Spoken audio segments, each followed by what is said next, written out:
Ukraine যুদ্ধকে কেন্দ্র করে রাশিয়ার বিরুদ্ধে নতুন করে নিষেধাজ্ঞা দিয়েছে যুক্তরাষ্ট্র।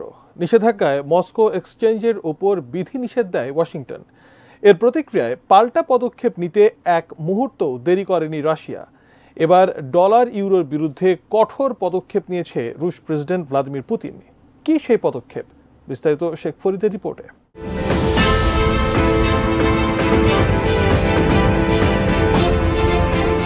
ইউক্রেন যুদ্ধে রাশিয়ার অর্থের সরবরাহ বিচ্ছিন্ন করা পদক্ষেপ হিসেবে সম্প্রতি একগুচ্ছ নিষেধাজ্ঞা দেয় যুক্তরাষ্ট্র।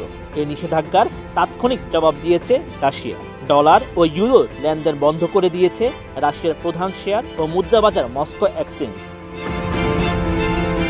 মার্কিন ট্রেজারি বিভাগ থেকে মস্কো এক্সচেঞ্জ গ্রুপের উপর নতুন নিষেধাজ্ঞা আরোপ করা হয়। মস্কো এক্সচেঞ্জ রাশিয়ার প্রধান শেয়ার ও মুদ্রা বাজারই নয়, বরং এটি বৈদেশিক মুদ্রা লেনদেনের নিকাশ ঘর হিসেবেও কাজ করে থাকে।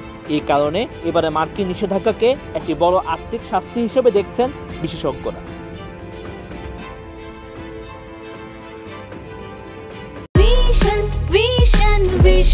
100% কপার কন্ডেন্সারে তৈরি ভিশন ফ্রিজ, তাই গুণে মানে অটুট থাকে বছরের পর বছর।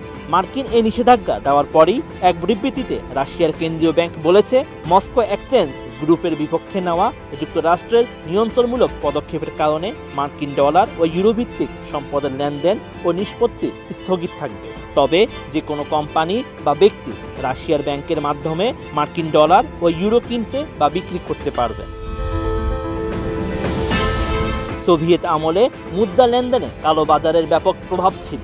রাষ্ট্রের আনুষ্ঠানিক বিনিময় হারের সঙ্গে ওই বাজারের দামে আকাশ পাতাল পার্থক্য থাকত।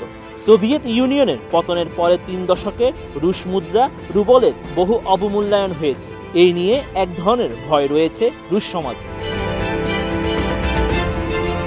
ফলে অনেক রুশ নাগরিক পশ্চিমা মুদ্রায় তাদের অর্থ সঞ্চয় করতে পছন্দ করে, আর অর্থনৈতিক সংকটের সময় রুবল বিক্রি করে দেন তারা। এদিকে নিষেধাজ্ঞা দেওয়ার পরপর ডলারের দাম 200 রুবল পর্যন্ত উঠেছিল। পরে প্রতি ডলারের দাম 89 রুবলে নির্ধারণ করে দেয় রুশ কেন্দ্রীয় ব্যাংক। যদিও ইউক্রেনে সামরিক অভিযান শুরুর পর থেকেই পশ্চিমা মুদ্রার উপর নির্ভরশীলতা কমিয়েছে বেশিরভাগ রুশ কোম্পানি ও ব্যাংক। মস্কো এক্সচেঞ্জে এখন যত বিদেশি মুদ্রা লেনদেন হয় তার বেশিরভাগই চীনা মুদ্রা ইউয়ান।